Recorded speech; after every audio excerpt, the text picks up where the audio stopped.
All right, if we can get started. Before I go on, if there are any questions on the material from yesterday? All right, well, we're going to go on and continue talking about the Rickettsia, and we'll start with these two groups of organisms, the Rickettsia and the Orientia. And we'll treat them together because basically their biology is similar, the diseases they cause are similar. In fact, at one time, Orientia was classified as in the genus Rickettsia. Okay, a little bit about their biology. Okay, these organisms infect endothelial cells in the small blood vessels, okay? Now, obviously, endothelial cells usually are not phagocytic, and they actually, binding of the bacterium to the cell induces a phagocytosis-like process, and so that they actually get taken up into the cell after binding. And these organisms now this is the second way that intracellular organisms can live. Remember, they can inhibit phagolysosome fusion. This one takes a different route. What this one does is it elicits a phospholipase and lyses the phagosome so that it escapes into the cytoplasm of the cell. All right? And then in the cytoplasm of the cell, it will replicate. And then eventually will be released from the cell. And now, how it gets out, again, varies a little bit depending upon the organism that you're talking about. In the case of Rickettsia prowazekii, it actually lyses the cells and the Rickettsia, the progeny, are released. In the case of, this should be Orientia. Again, remember, this was just recently reclassified as Rickettsia. Orientia. So sometimes you'll see it referred to as Rickettsia tsutsugamushi, but actually it's Orientia tsutsugamushi. Now, this one actually buds out of the cell. All right?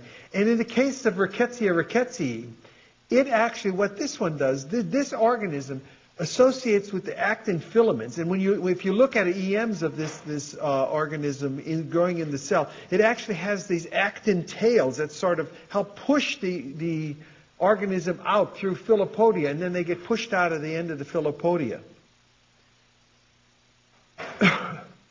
All right.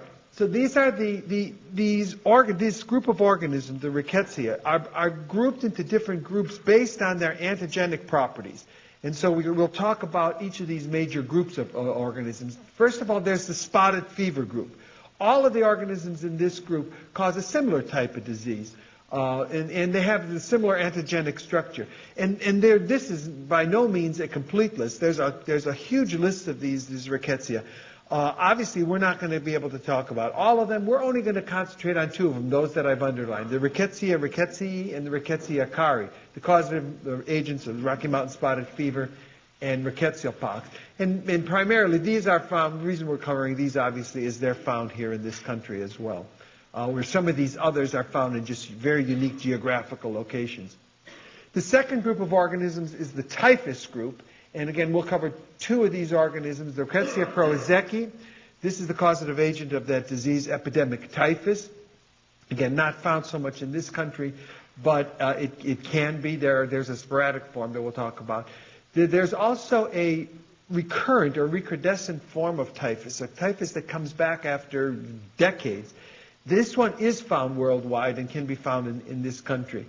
The sporadic form of this disease, rather than the epidemic, this is a sporadic outbreak. This we find in the United States and, in fact, the south central part of the United States. The other organism is Rickettsia typhi, the causative agent of murine. This is also called endemic typhus. And again, this one occurs worldwide. And the final group that we'll discuss are the scrub typhus group. And the organism there is this Orientia tsutsugamushi, and it causes scrub typhus. All right. So how do these organisms cause disease? There are no toxins that have ever been described for this. The immune system doesn't seem to play a role in pathogenesis. What contributes to pathogenesis is basically the destruction of these cells. These organisms destroy the cells that they infect.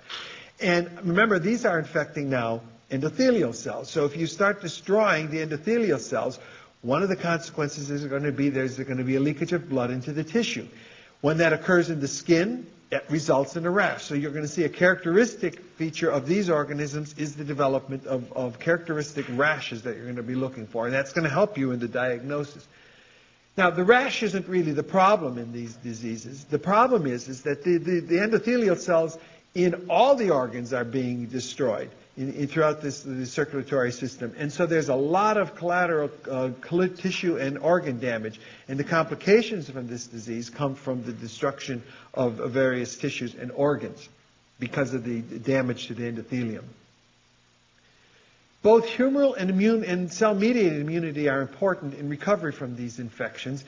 Antibody, even though these are intracellular pathogens, if antibody coats these cells and opsonizes the cells, then if they're taken up as an opsonized particle, they will be destroyed by phagocytic cells very effectively. So they will not survive within the phagocytic cells and can be cleared. Cell-mediated immunity is also obviously very important. These are intracellular pathogens, so we're going to need cytotoxic T cells in order to get rid of the infected cells. All right, so let's look first at the spotted fever group. The first organism, Rickettsia rickettsii, the causative agent of Rocky Mountain spotted fever. And here's a fluorescent antibody staining. This is using fluorescent antibodies, so detecting the rickettsial antigens in the infected cells. And there's our vector, the tick. This is the most common rickettsial disease in the United States. This is what you're likely to see if you see a rickettsial disease, okay, Rocky Mountain spotted fever. There's about 400 to 700 cases annually on average, but you see every once in a while we get these spikes, like for example here in around the 1980s there seemed to be a spike where there were a few more and then it came back down. So, but overall you're talking about 400 to 700 cases annually. And although the disease is called Rocky Mountain spotted fever, in fact the area of the country where you see it is right here. Here's a map showing the number of cases on average per year. And you can see the hot spot is North Carolina. We're second. Virginia has quite a few. So it's the south central United States where this disease is found. The reason it was called Rocky Mountain spotted fever, the first patient where the disease was described happened to be somebody that was in the Rocky Mountains, and so they got the name. But in fact, this is the hot spot or the hotbed for this organism. It's most commonly seen in the April to September months. Why do you think that is? What? Because this is when we're out, right? Out, and remember, the tick is the vector. This is when people are out in the woods and getting exposed to the vector. So this is when you are most likely to see this, not in the winter months. And of course, the vector, this hard or this exotid or hard tick. Now, the organism, actually, we get infected via the saliva of the tick. And what happens, but the organism actually does not live directly in the salivary glands of the tick.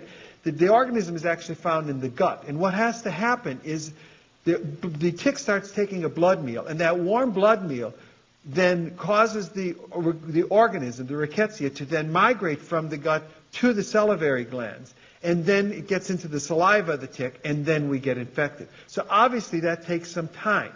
So prolonged exposure to ticks is necessary in order to get transmission of this disease. Now the reservoir for the disease is actually the tick itself, because there's transovarian passage. So the tick will pass it on to its offspring. But in addition, reservoirs are rodents in the wild. And typically, in nature, the cycle is usually tick to tick to tick and just passing it that way, or tick to rodent to tick to rodent and so on. And obviously, we become accidentally infected if we're exposed then to the tick, the infected tick. Now, here's some the statistics over the last several years. And you can see it looks like there's a little bit more than the 400 to 700 cases that are on the average. So we may be in a little peak here. Here's the numbers for South Carolina over the last couple of years. Okay, so what does the disease look like? After an incubation period, again, which can vary depending upon the bolus of infection, but it'll be somewhere in the range of 2 to 12 days. There's an abrupt onset of fever, chills, headache, and myalgia, very nondescript type symptoms. And you'll see that through today, every organism that we're talking about today, pretty much, this is what it's going to start off as. Fever, chills, headache, and myalgia. But then a couple days later, the rash develops. And in the case of Rocky Mountain spotted fever, it's fortunate that actually most people that get infected develop the rash, because the rash is what you're going to use to help you diagnose this thing. And the rash is a very unique rash. It begins on the hands and the feet, and then extends towards the trunk. It goes up the extremities and then towards the trunk. The rash is a maculopapular rash, but later on it can actually become particularly and even hemorrhagic, but primarily it's maculopapular. The other feature of this rash is it doesn't spare the palms of the hands and the soles of the feet. A lot of rashes will spare the palms of the hands and the soles of the feet. This one does not. So what you're going to be looking for is this characteristic rash that may involve the palms and the soles of the feet that starts on the hands and feet, spreads towards the trunk. That's referred to as centripetal spread. All right, here's a picture of the rash. You can see it on the feet. And if you look up further up the leg, there appear to be fewer lesions, so this must be early in the disease. It's migrating up the extremities and then will go to the trunk. Can't see the soles here very well. Okay, but again, the rash isn't the problem.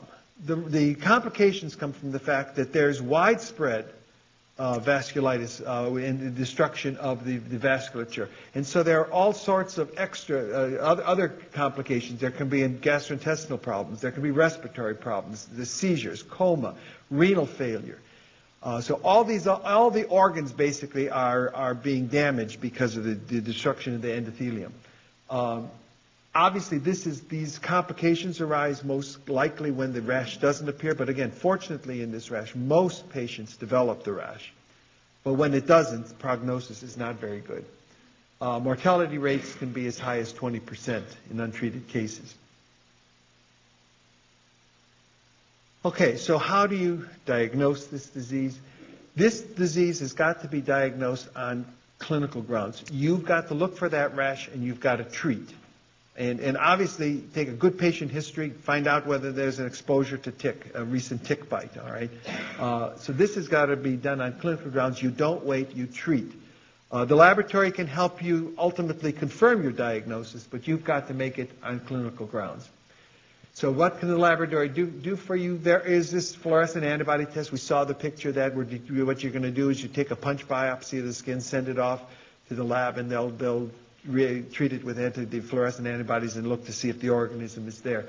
None of these tests are going to be done in the routine clinical laboratory. These are all going to have to be sent out to reference labs, so you're not going to get the results back right away. So that's one test. The labs are also now using PCR-based methods to detect these organisms. Now, I put this in here. I will not be, holding you responsible for it. I don't want to ask any questions on this test. The test is no longer recommended. I'm just telling it to you for your own information if you ever hear this term, so you have some idea what they're talking about. And that's the Weil-Felix test. What this was a test that was done a long time ago, and basically what it is it takes advantage of the fact that many patients that are infected with Rickettsia rickettsii actually develop antibodies, but these antibodies cross-react with various species of Proteus, the organism Proteus. And so the Weil-Felix test was a test where you took the patient's serum and to determine whether or not it agglutinated Proteus. And if it did, that was an indirect indication that you might be dealing with a Rocky Mountain spotted fever. It's not recommended, this test anymore, and it's not used because, number one, it's not specific for Rickettsia, obviously. If a patient had a Proteus infection, they're also going to develop antibodies against Proteus. And it's not very sensitive either. Not all the patients that that get infected with Rickettsia actually develop these antibodies. I just included, as I said, just so that you've heard the term and you know what it is if you ever come across it. Serology, there are fluorescent antibody tests for looking for antibody, and there's also latex agglutination tests looking for antibodies to these organisms that the lab will do for you. But again, it's only for confirmatory purposes. You've got to make the diagnosis on clinical grounds. And the treatment is tetracycline and chloramphenicol. And these organisms respond quite well to treatment. And if you get treatment early enough, there won't be any of those complications that come up. There's no vaccine that has been developed for this organism. And prevention. One way, obviously, to prevent it is to prevent tick bite. So if you have patients that you know, that you're seeing, that you know are outdoors people, educate them, try to convince, tell them that you need to use protective clothing, insect repellents, anything to keep the ticks from biting, or if they do bite, remove those ticks promptly, because it does take a while before the organism is actually transmitted via the saliva. So prompt removal of ticks will also prevent transmission. Obviously, there's no way we can control the reservoir in this case. The reservoir is in nature, the ticks and the rodents. Now, here's a case of a clinical case that appeared in I forget where I got this thing from, but this is an actual case. A 6-year-old presents with a 1-day history of fever, headache, myalgia, and a macular rash on the arms, legs, palms, and soles. All right, so he's coming in with the classic signs of Rocky Mountain spotted fever. There's a history of a tick bite. He was bitten by a tick several days prior to that. They diagnose a viral illness, and they give him a cephalosporin. These aren't active against rickettsia. A few days later, the patient's is hospitalized, okay? Confusion, thrombocytopenia. This is also very commonly seen in this disease, thrombocytopenia. Goes to the next day, disseminated intravascular coagulation, again, very common in this disease. Now they start giving them tetracycline. That's the right antibiotic, but it's now several days later. The patient goes on to develop gas gangrene, has to have a limb amputated. The upper stomach and distal esophagus has got to be removed because of gangrene, and the patient dies about a few weeks later. When they took the serum samples from these dates and looked at them, they were all both positive for rickettsia rickettsii. So if you miss the diagnosis, the patient is in bad trouble.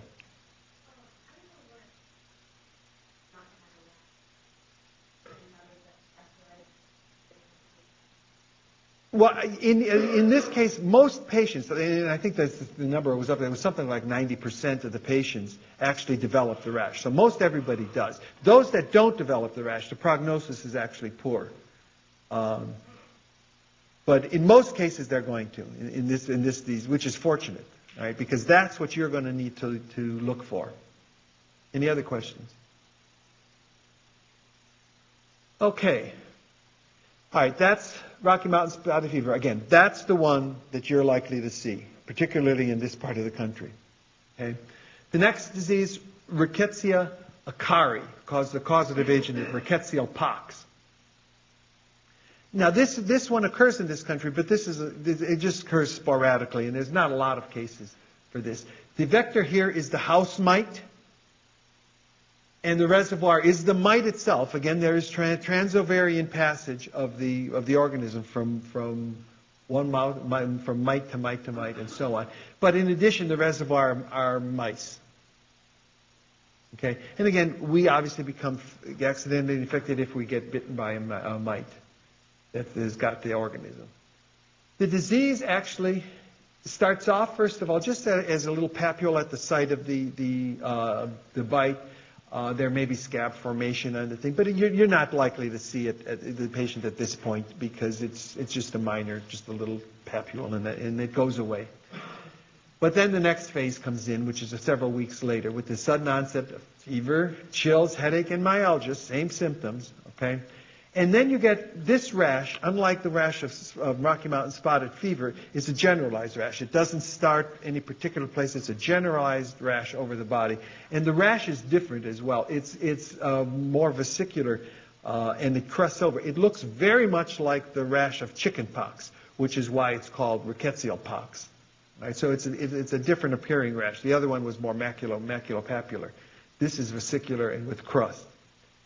And so this is generalized over the body. But this is really actually a mild disease. Patients recover. Fatalities are rare. It looks worse than it is because you have these pock marks all over the body.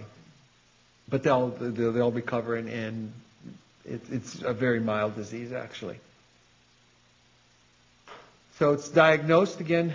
All these most of the diseases that we're going to talk about today are not going to be done in your routine clinical laboratory. They're going to be done by reference laboratories, and treatment is going to be the same. In virtually all of these cases, you're going to see the treatment is going to be tetracycline and chloramphenicol. And obviously, the way to try to prevent it is control the mouse population. All right, those are the two the spotted fever group organisms that we're going to talk about. Again, keep in mind that there are a lot of other spotted organisms in the spotted fever group. But we won't cover them, but you may hear lots of other rickettsia. The next group are the typhus group of organisms. And the first one we'll discuss is the Rickettsia prowazekii. This is the causative agent of that epidemic typhus. This is a serious disease in this group. This one also causes this recurrent form of the disease that comes back decades later is also referred to as Brill-Zinsser disease, after the two people that have studied this disease. And here's again the organism stained with the fluorescent antibody in the cell. And there's our vector, the body louse. Now this is the one, as we said earlier, is associated with wars and famines. But there are parts in the world, not obviously in the United States, but there are parts of the world where this is found. And the vector was that human body louse. Now this one gets transmitted in a different way. The bacteria is actually found in the feces of the body louse, not in the saliva. And what happens when the louse bites us, what is your tendency to do? You go like this, right? You're going to scratch this area. And what we actually do is we inoculate the feces into the bite wound, okay? And that's how we get infected. So it's found in the feces, not in the saliva. Okay?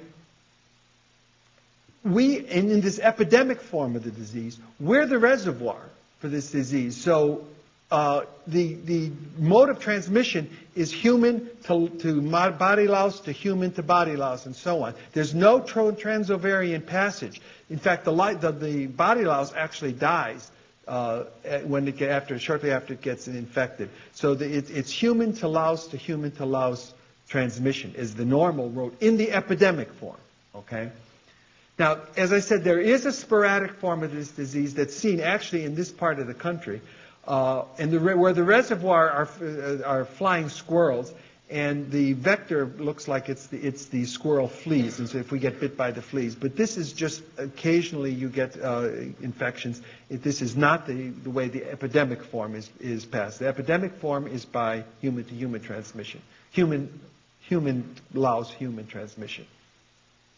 All right, so what does the disease look like? Again, after some incubation time, typically about a week or so, depending upon the bolus of infection, what do we get? The sudden onset of fever, chills, headache, and myalgia, same symptoms. And then a rash appears. But this rash is a little bit different. It is a maculopapular rash, which can develop into a petechial or hemorrhagic type, but primarily it's maculopapular. But this one spreads differently. This begins on the trunk and then spreads out towards the extremities. So we're talking about a centrifugal spread. So the rash is going to go in the opposite direction from Rocky Mountain spotted fever. And again, the rash isn't the problem. The problem is all the complications. There can be myocarditis, stupor, delirium. In fact, the word typhus comes from the Greek meaning smoke to indicate this lightheadedness and delirium that these patients have. So again, the problem is with the complications. And this is obviously not a complete list. They can be all the organs can be affected, just like you have in Rocky Mountain spotted fever, because of the widespread vasculitis. Okay, recovery can be very, very long. This is a real serious disease, and mortality rates can be really high. Now, I think you have to take into consideration when you're dealing with these high mortality rates, that in part, the high mortality rates, remember, this is occurring in times of war and famine, so people are not in the best of health to begin with. And then they get this disease, and that probably contributes to the thing.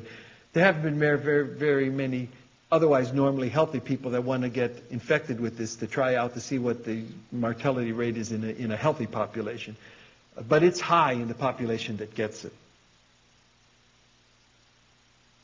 All right. Now, this organism also causes this recurrent form or recrudescent typhus, epidemic typhus. And where you're going to see it are in people that were exposed in the Second World War. So decades afterwards, I mean, we're talking, what now, 5, 6 decades after the end of the World War, these people are coming down with typhus, all right? And the disease is actually very similar to epidemic typhus, but except it's a lot milder, the disease. And a lot of times, and the rash will be rare. So basically, that's all you've got to go on is a patient that comes in with fever, headache, chills, and myalgia, very nondescript symptoms.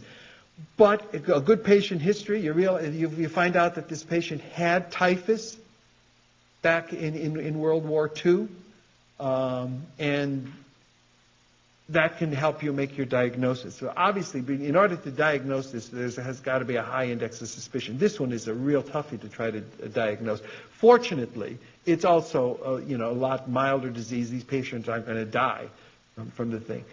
So if you miss it, it's not going to be, the patient will survive at least.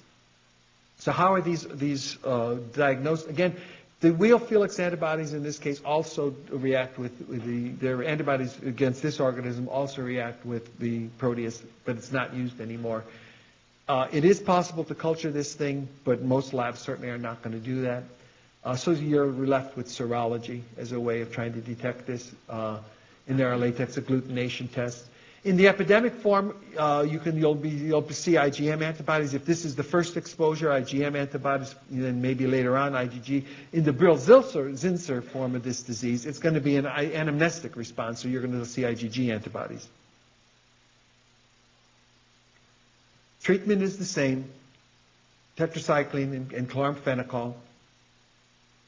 And obviously, louse control measures will help prevent this disease. In fact, back in the Second World War, in the concentration camps, when the people that were sent to the gas chambers, they were told they were going in to be deloused to prevent this disease, basically. And that's what they were encouraged to go in to get to these gas chambers, basically to be deloused, to prevent typhus, because this was a major problem in the Second World War.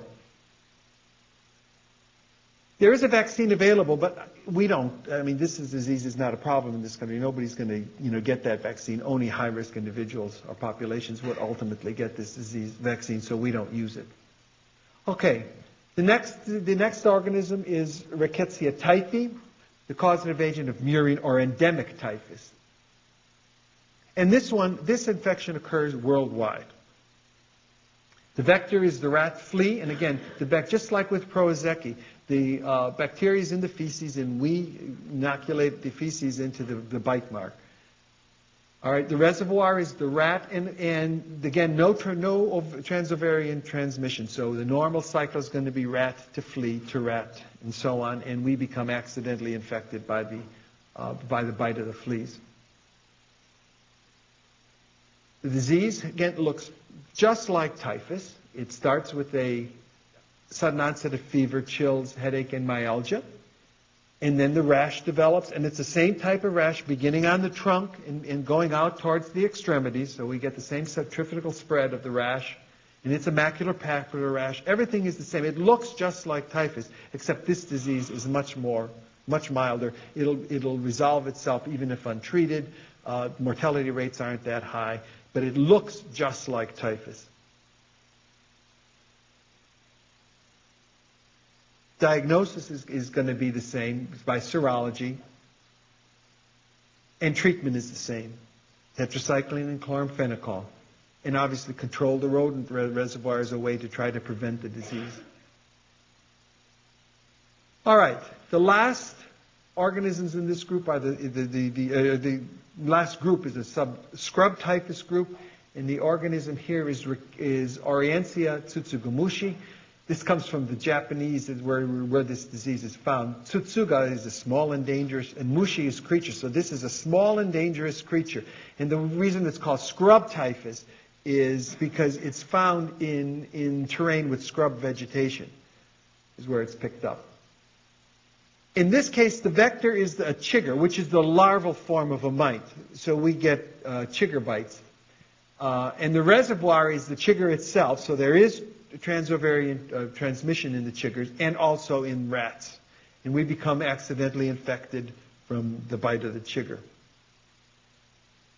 Again, same type of disease. It looks pretty similar. After an incubation time, sudden onset of fever, chills, headache, myalgia. Then you develop the maculopapular rash. Again, this one begins on the trunk and spreads out towards the extremities. So if you, in all of these things that we've talked about today, Rocky Mountain spotted fever is the only one that goes the other way, and that's what you need to look for when in your diagnosis. All the other rashes are going to go in the other direction. And in the case of rickettsial pox, it's a generalized rash. Okay? Mortality can vary.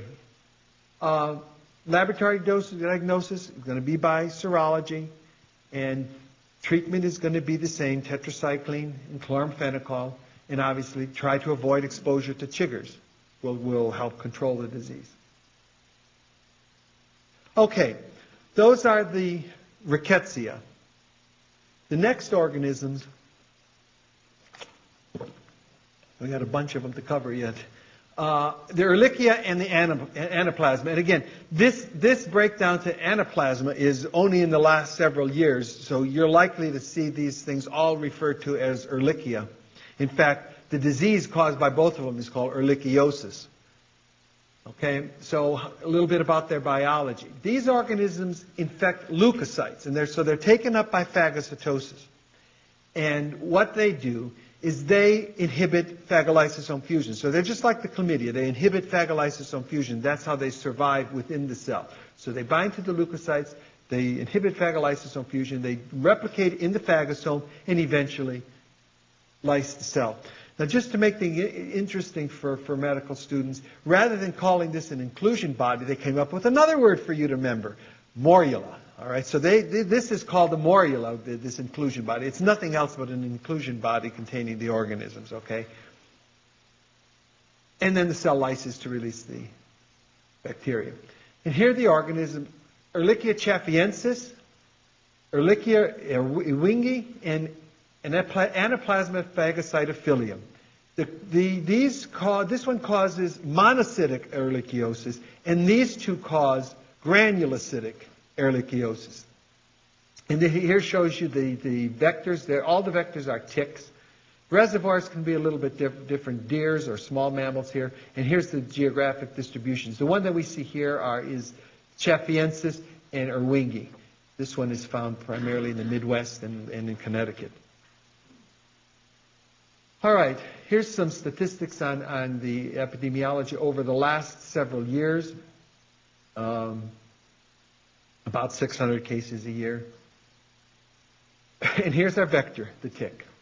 Okay? And we'll start with the monocytic ehrlichiosis caused by E. chaffiensis. Again, same type of symptoms. Sudden onset of fever, chills, headache, and myalgia. But in this case, most patients don't develop a rash. So that's all you have to go on, are those nondescript symptoms. There is, however, leukopenia, thrombocytopenia, and elevated transaminases. So what you're looking for is fever, chills, headache, and myalgia in a patient that is leukopenic, thrombocytopenic, and has elevated serum transaminases. Those are your clues, because in most cases you're not going to see any rashes forming. All right. Mortality rates are low. They're less than 5%. So these patients will recover even if untreated. Was there a question? Yeah. Is the rash like the rash? It's a maculopapular rash, but I'm not sure how it spreads. It doesn't go. I'm sure it's not from the hands and palms towards the trunk. I think it's either on the trunk or it goes the other way. Because Rocky Mountain spotted fever is the only one that goes centripetally. Okay, so how is it diagnosed? Microscopic observation can help, but it's really not a very good, it's not a very sensitive test. A lot of times this is picked up when a lab tech that's looking at a blood smear sees, I don't know if you can see it in here, the morula in the infected cell, okay? And this is monocytic, so we're looking at monocytes in the cells being infected. Not a very good way is for diagnosing this thing. If you catch it, if you see it, great, but you're not likely to see this or find that. It can be cultured, but again, the labs are not equipped to culture these things routinely. So serology is used, and there's also DNA probes are now being developed to help diagnose this disease. Treatment is tetracycline, all right? And obviously avoid ticks because that's where we get it from. Now, the other two organisms, Ehrlichia irvingii and Anaplasma phagocytophilium, cause granulocytic ehrlichiosis. And everything that we just said about the monocytic form applies to these organisms as well, except they're infecting granulocytes. So you have exactly the same type of story. The onset of fever, no rash, the leukopenia, thrombocytopenia, serum transaminases, all this is the same. Mortality is also low in these cases. You can use the microscope again. Now you're looking for the morula, of course, in the PMNs, now the PMNs, the granulocytes, rather than the monocytes. But everything else is the same. It's serology and basically DNA probes that are used to help to diagnose the thing. Now, treatment is going to be the same. There's no difference between these two diseases except the cell that's being infected. Okay? So everything is the same with those. All right. The next organism, Coxiella.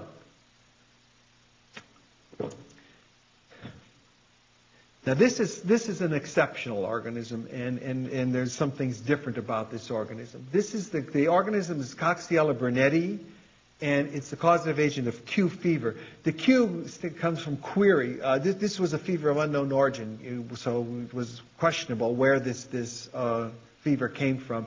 We know now it comes from infection with this organism, Coxiella burnetii. And there's the organism stained with fluorescent antibodies. All right, so what is its biology? These infect macrophages. So Coxiella infects the macrophage. And this one takes the third form. Remember that Dr. Fox told you there's three ways the intracellular organisms can live. They can either inhibit phagosylysosome fusion, and we saw some examples of that. They can live in the cytoplasm, and we saw Rickettsia does that. And this is the third form. These guys actually survive in the phagolysosome. They are very hardy organisms, and they resist killing by the phagolysosome. So the phagosome forms, the lysosomes fuse with the phagosome to form the phagolysosome, and these organisms are quite happy to live in that environment. And they replicate in the phagolysosome, and then eventually lyse the cell and get out. All right? So we're dealing with a real hardy organism here. Now, the mode of transmission of this is by inhalation. Again, we're dealing with a very hardy organism. This organism is spore-like. And again, I'm not saying it's a spore because it obviously is different from the spores that Dr. Fox spoke to you about. But it's spore-like in that it resists these very harsh environmental conditions. And so what happens, it exists in the environment. If we disrupt and aerosolize or cause this stuff to get in the air, we inhale the particles, okay? So it's by airborne transmission.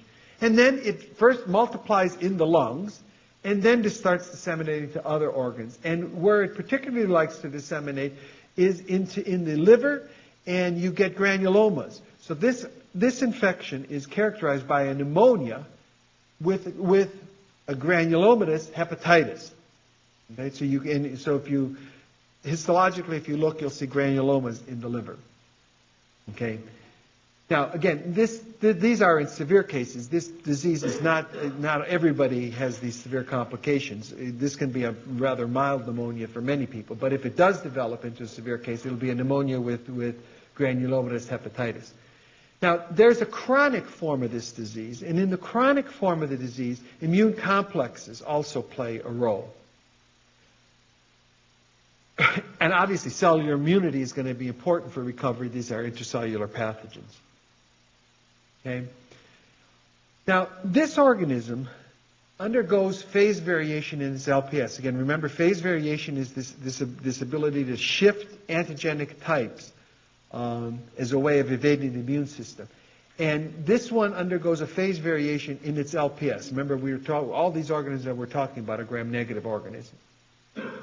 In the acute form of the disease, the acute form is characterized by the organisms in just one phase, and that's the phase 2 of this organism.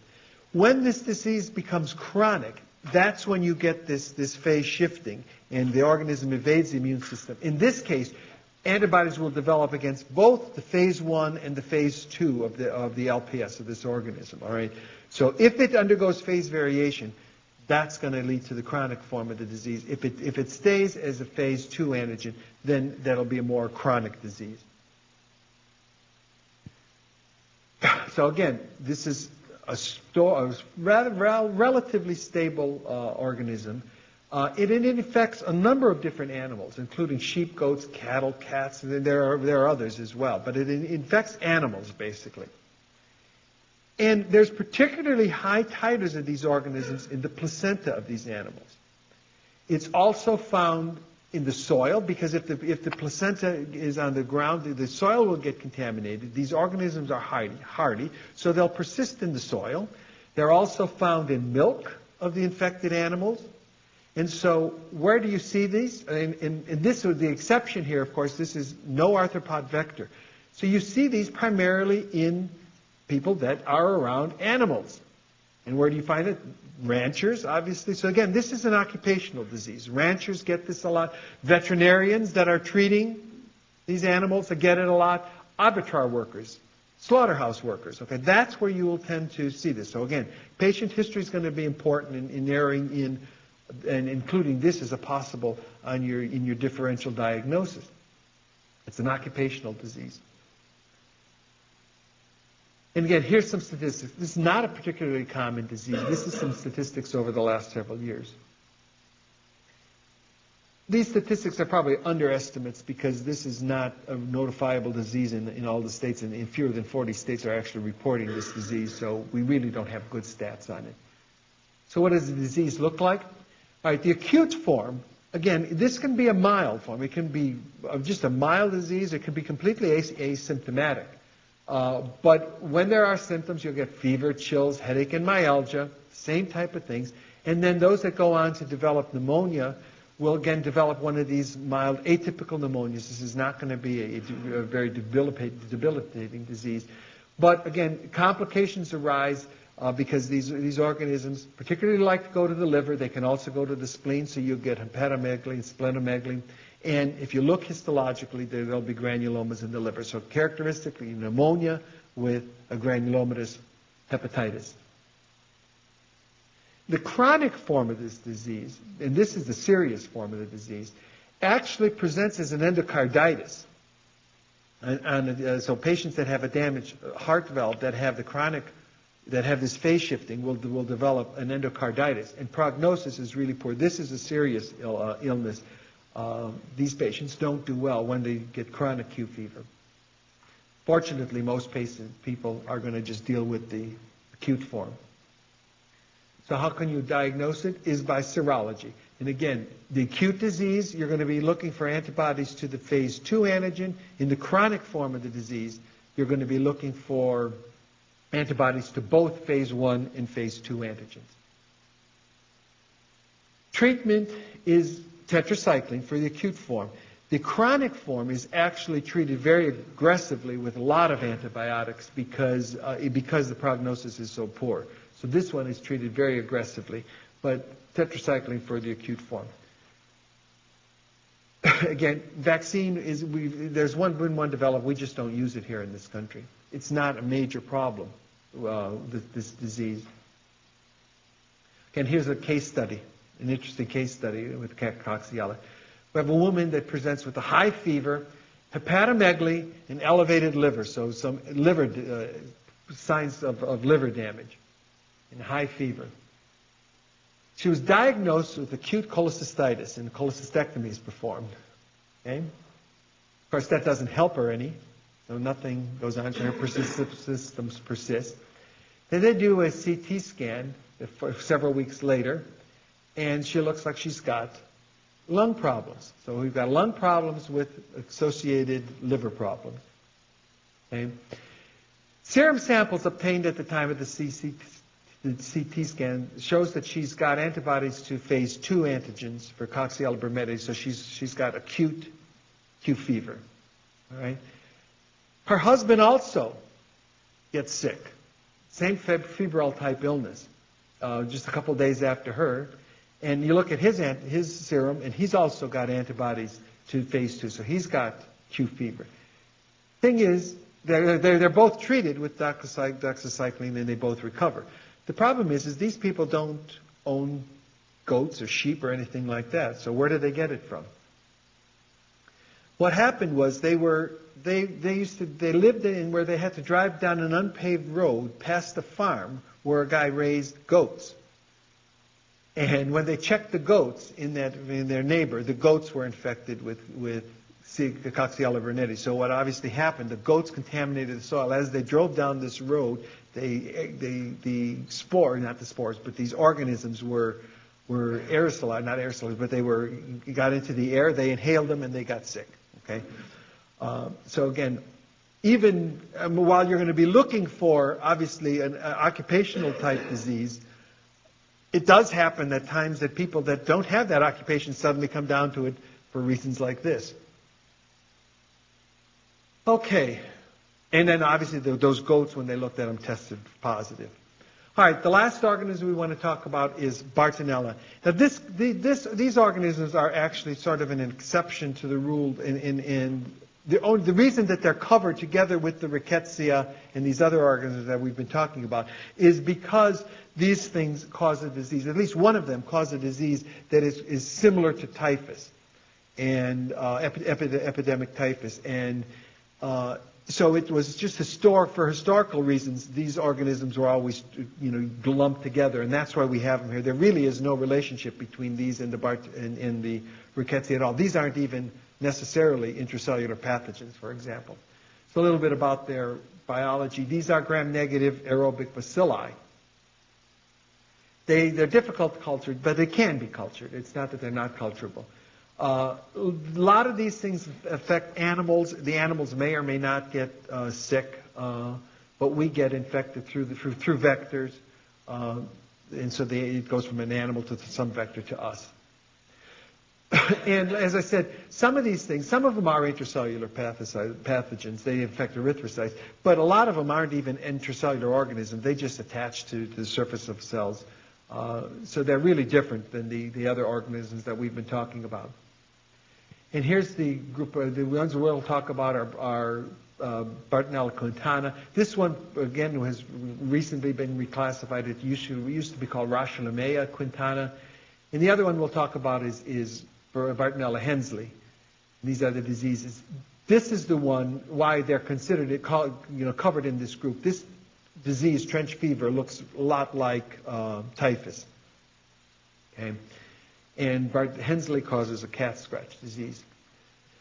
So Quintana, the causative agent of trench fever. This is also called shin bone fever or 5-day fever.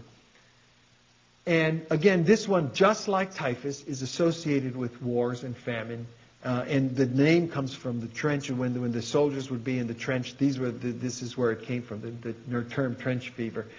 The vector here is the human body louse, just as it is in typhus. And just as we saw before, the organism is found in the feces and inoculated. The reservoir is our humans, okay, and so it's human to body louse to human in the times of war and famine. So that's the normal cycle for this organism. And the disease looks like typhus to some extent. There are some differences. You get the sudden onset of fever, chills, headache, and myalgia.